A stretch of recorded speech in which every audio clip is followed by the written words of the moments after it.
Hello दोस्तों, 100 question की rapid fire में आप सभी का स्वागत है।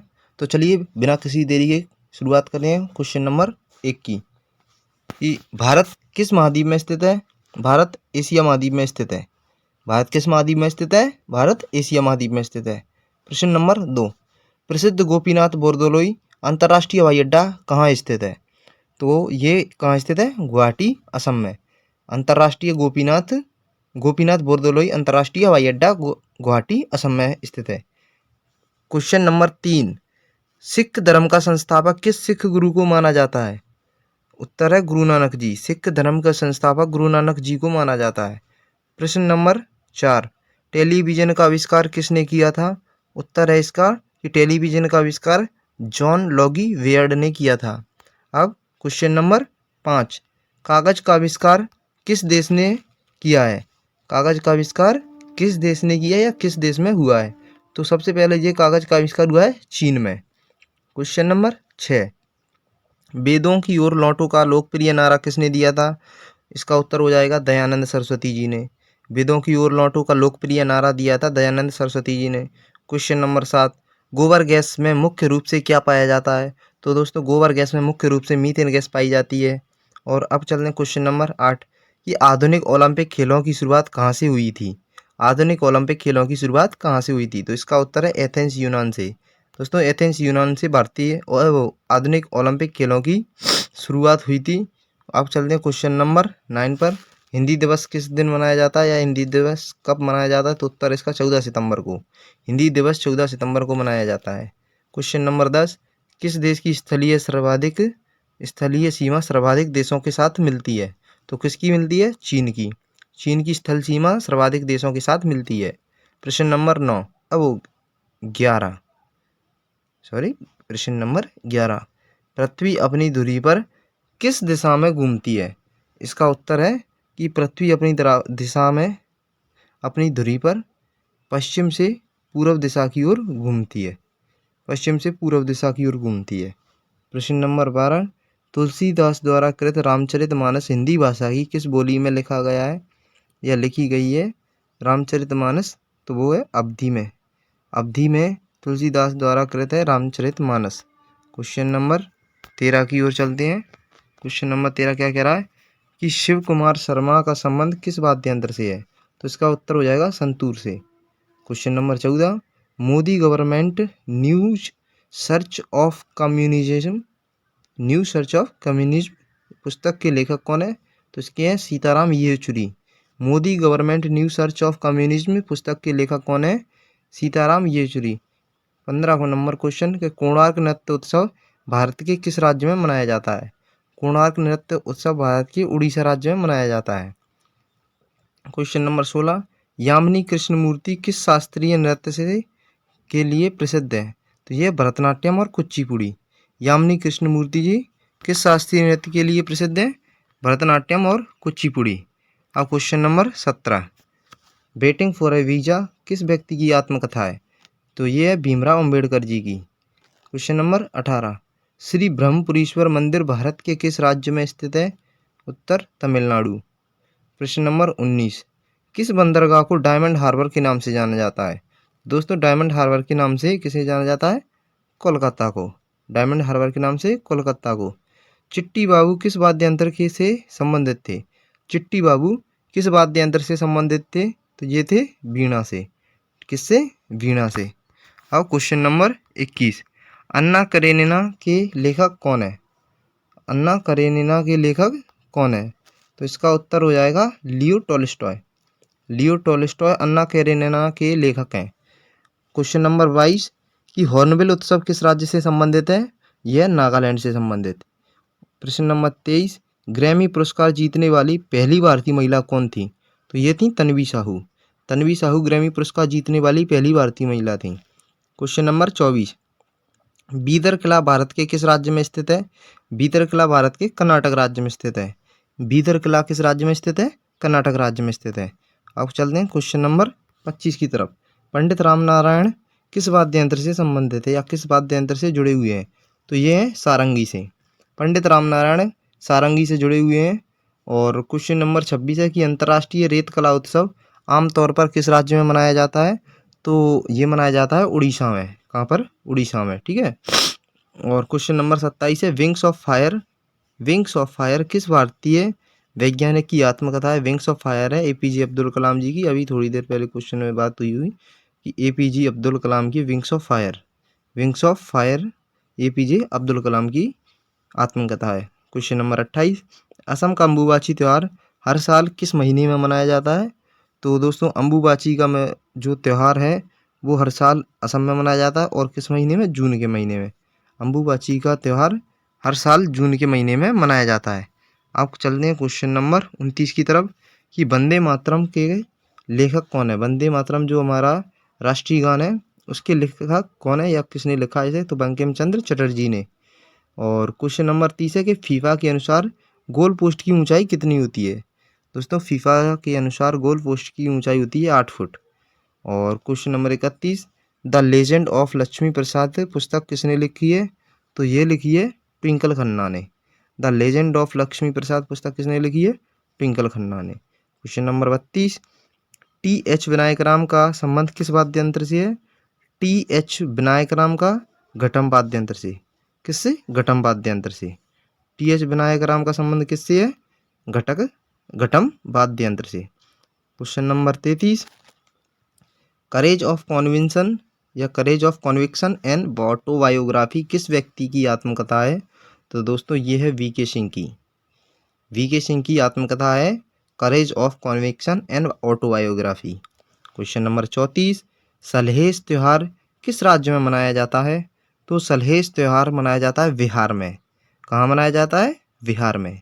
अब चलते हैं क्वेश्चन नंबर 35 कि तमिल समरदेव मुरुगन की पूजा समारोह के दौरान भक्तों द्वारा कौन सा नृत्य प्रस्तुत किया जाता है?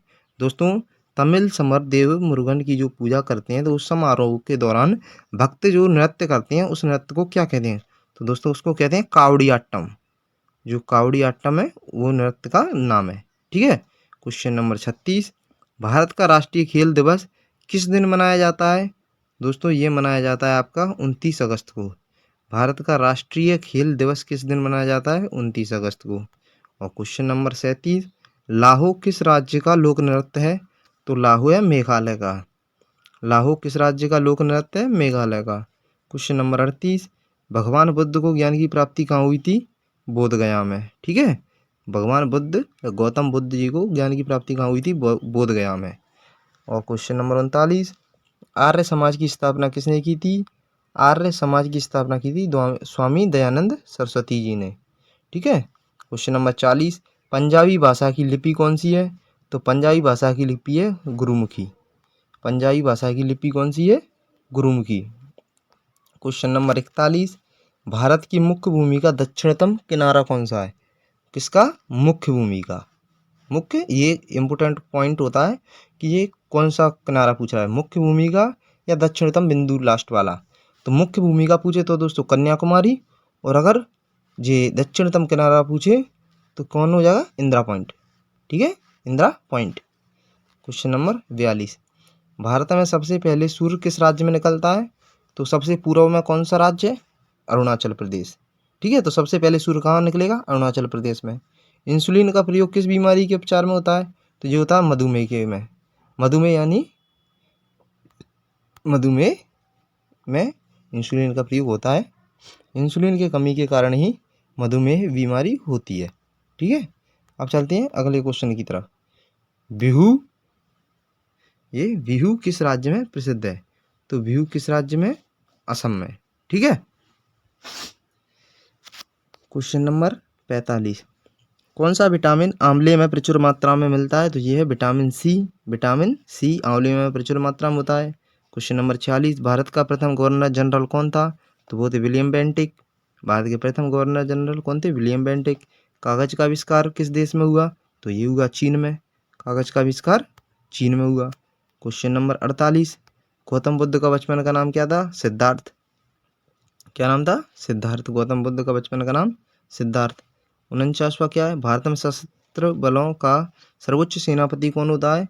दोस्तों सशस्त्र बल यानी कि जो तीनों सेना है, जल सेना, थल सेना, वायु सेना, इन तीनों सेनाओं का सर्वोच्च सेनापति कौन होता है? दोस्तों ये होते हैं उस देश के राष्ट्रपति।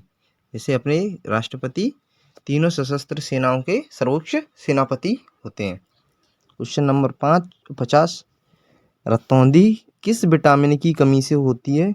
तो रतौंधी विटामिन ए की कमी से होती है। ठीक है, तो दोस्तों आगे क्वेश्चन से जाने से पहले थोड़ा बता दें कि अगर आपको जैसे वीडियो पसंद आ रही हो या हमारे क्वेश्चंस अच्छे लग रहे हों तो वीडियो को प्लीज़ एक बार लाइक ज़रूर करें और हमारे चैनल को सब्सक्राइब करें, अपना सपोर्ट बनाएं और आप कमेंट में बताएं कि जैसे अगर हमारी वीडियो में क्या चीज़ पसंद नहीं आ रही तो उसमें हम सुधार करें।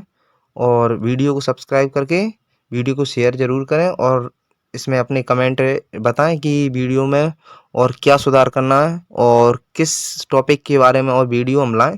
तो चलिए बिना किसी देरी के चलते हैं अगले क्वेश्चन पर। क्वेश्चन नंबर 51, पोंगल किस राज्य का त्यौहार है? पोंगल है तमिलनाडु का त्यौहार। पोंगल किस राज्य का त्यौहार है? पोंगल है तमिलनाडु का त्यौहार। अब चलते हैं 52वें क्वेश्चन पर। 52वां क्वेश्चन है, गिद्दा और भंगड़ा किस राज्य के लोक नृत्य है? तो दोस्तों ये है पंजाब के। और टेलीविजन का आविष्कार किसने किया? तो जॉन लोगी बेयर्ड ने। टेलीविजन यानी आपका टीवी होता है, उस टेलीविजन का आविष्कार किसने किया है? John Logie weird. लोगी वियर्ड, जॉन लोगी वियर्ड ने टेलीविजन का आविष्कार किया। क्वेश्चन नंबर 54 कि भारत की पहली महिला शासिका कौन थी? दोस्तों भारत की पहली महिला शासिका थी आपकी रजिया सुल्तान। रजिया सुल्तान किसकी पुत्री है? इल्तुतमिश की। ठीक है, इल्तुतमिश की पुत्री है रजिया सुल्तान और ये भारत की पहली महिला शासिका है। और क्वेश्चन नंबर है 55 कि मछली किसकी सहायता से सांस लेती है? तो दोस्तों ये लेती है गलफड़ों की सहायता से। ठीक है, गलफड़ों की सहायता से मछली सांस लेती है। क्वेश्चन नंबर 56 है कि इनकलाब जिंदाबाद का नारा किसने दिया था? तो इनकलाब जिंदाबाद का नारा दिया था भगत सिंह ने। और जलियांवाला बाग हत्याकांड कब और कहाँ हुआ था?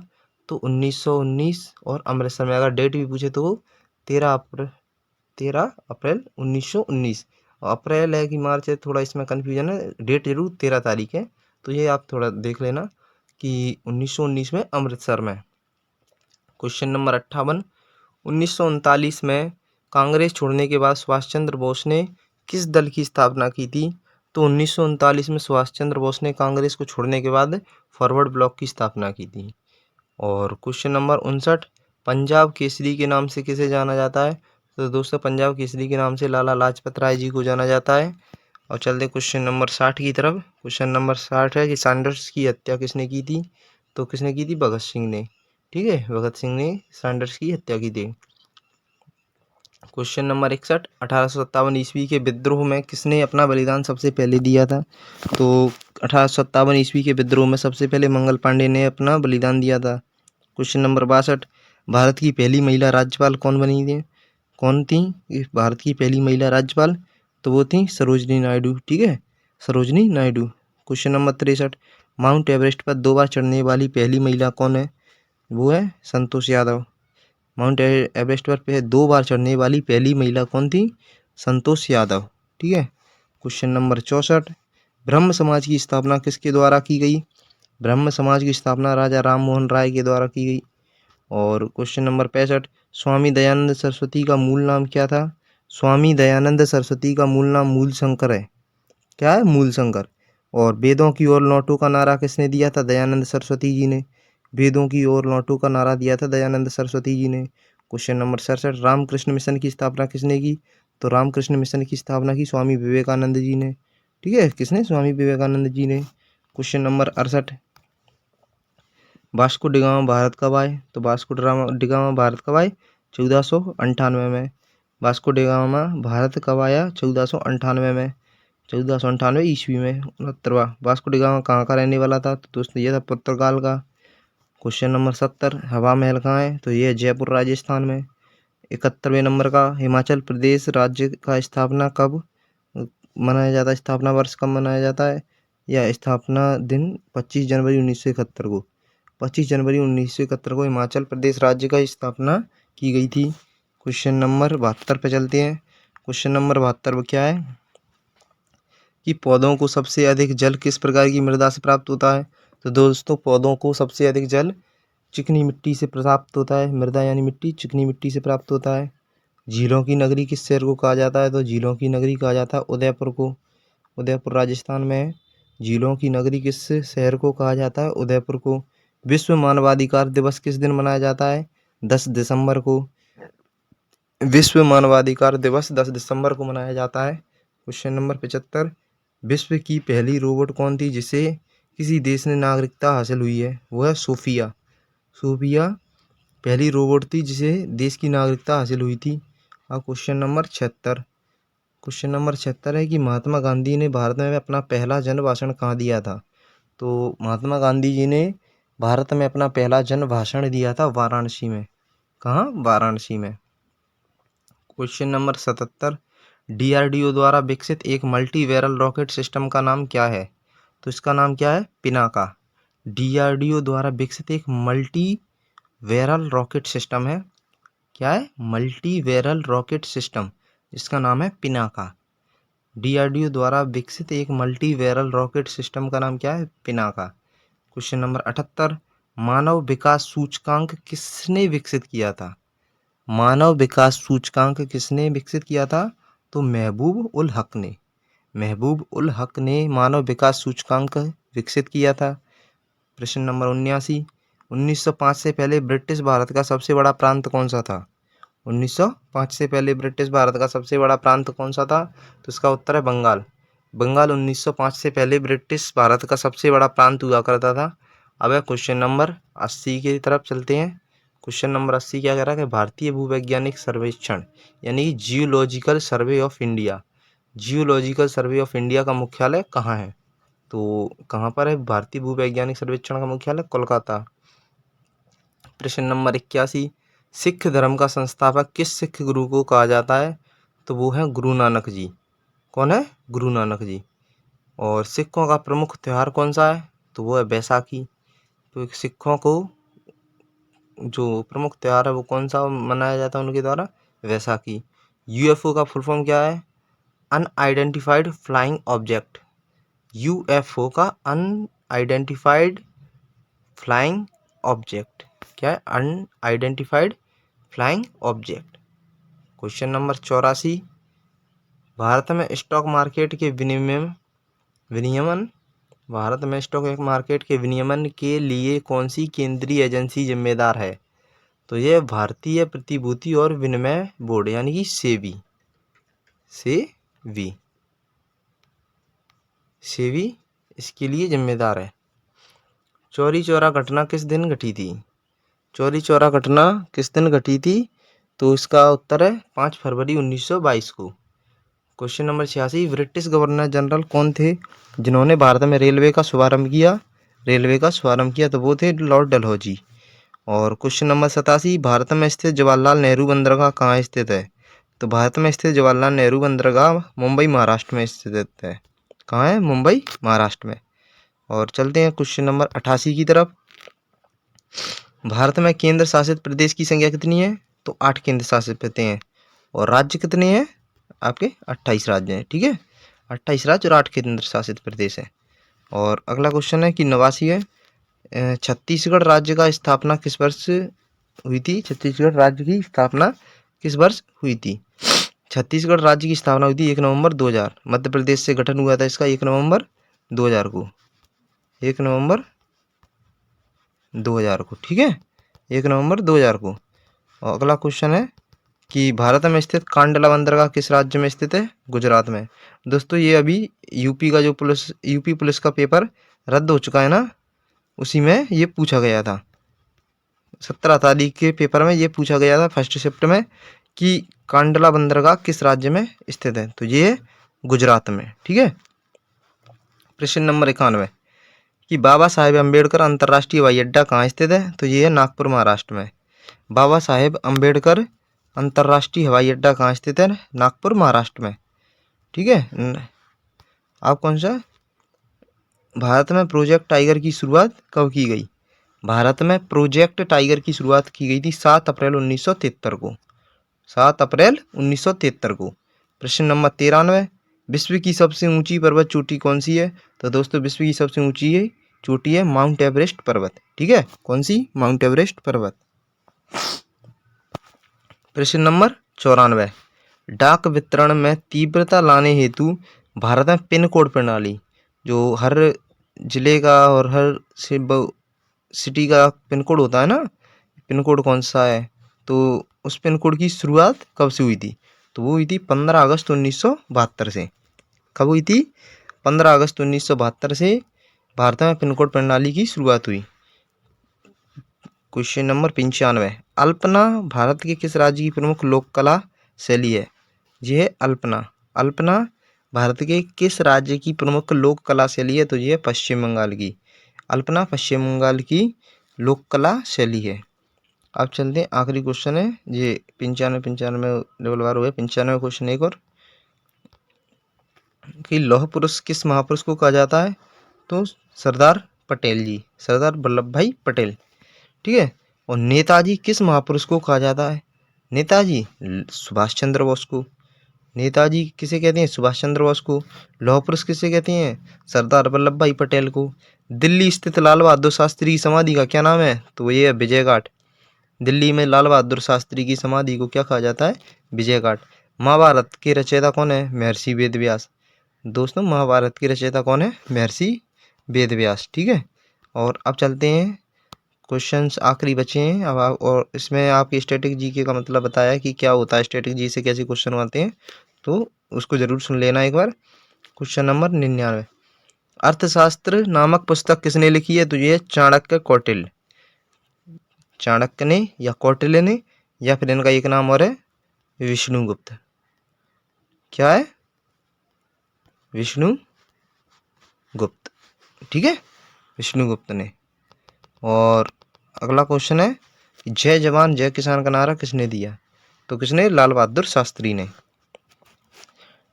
किसने? लाल बहादुर शास्त्री ने। तो दोस्तों, ये आपके लिए और एक महत्वपूर्ण जानकारी कि स्टैटिक जीके का मतलब क्या होता है। कई लोगों का क्वेश्चन होता है कि स्टैटिक जीके क्या होता है, कि जी स्टैटिक जीके क्या है क्या नहीं है। तो दोस्तों, ये आप ही के लिए कि स्टैटिक जीके का मतलब क्या होता है। तो इसका मतलब है कि स्टैटिक जीके एक प्रकार का सामान्य ज्ञान होता है जिसका अर्थ समय के साथ कभी नहीं बदलता। मतलब जो स्टैटिक जीके आपकी, वो कभी भी कितना भी समय हो जाए वो स्थिर रहती है, उसमें कोई बदलाव नहीं होता।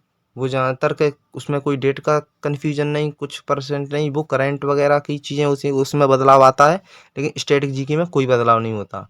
इसी तरह स्टैटिक जीके में क्या क्या आता है, ये भी क्वेश्चन आता है कई लोगों का। तो इसका उत्तर है कि स्टैटिक जीके में कई टॉपिक शामिल होते हैं जो भारत के जैसे राष्ट्रीय प्रतीक है, ये भी कभी कभी मतलब बाई चांस ही बदलता है, कभी इसकी ज़्यादा बदलने की वो नहीं रहती।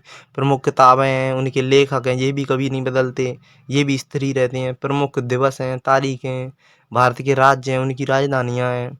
तो ऐसे इंपॉर्टेंट क्वेश्चन है, नृत्य वगैरह हो गए, नृत्य आते हैं ना, नृत्य और जो भी वाद्य यंत्र है उससे संबंधित व्यक्ति है, ये सब स्टैटिक जीके में आते हैं। ये क्या है, एक बार हो गया तो ये कभी बदलते नहीं हैं। और जीके और स्टैटिक जीके, इसमें भी कई लोग कंफ्यूज होते हैं कि जीके क्या होता है और स्टैटिक जीके में अंतर क्या होता है, कि कभी कहते हैं जीके, कभी कहते हैं स्टैटिक जीके। तो दोस्तों, स्टैटिक जीके का मतलब है कि स्टैटिक यानी सामान्य ज्ञान, जो समय के साथ कभी नहीं बदलता, जो समय के साथ नहीं बदलता। और जीके का सामान्य जो यूज है जीके का, कि जीके वर्तमान सामान्य ज्ञान होता है जो अक्सर बदल जाता है। तो दोस्तों, जो जीके है वो आपका बदल जाता है, जनरल नॉलेज कभी अपडेट होता रहता है। और जो स्टैटिक जीके वो ज़्यादातर अपडेट नहीं, वो पिछला जो होता जाता है उसको ही बताते जाते हैं। तो दोस्तों, आप ख़त्म करते हैं अपनी वीडियो को। अगर वीडियो अच्छी लगी हो तो लाइक करें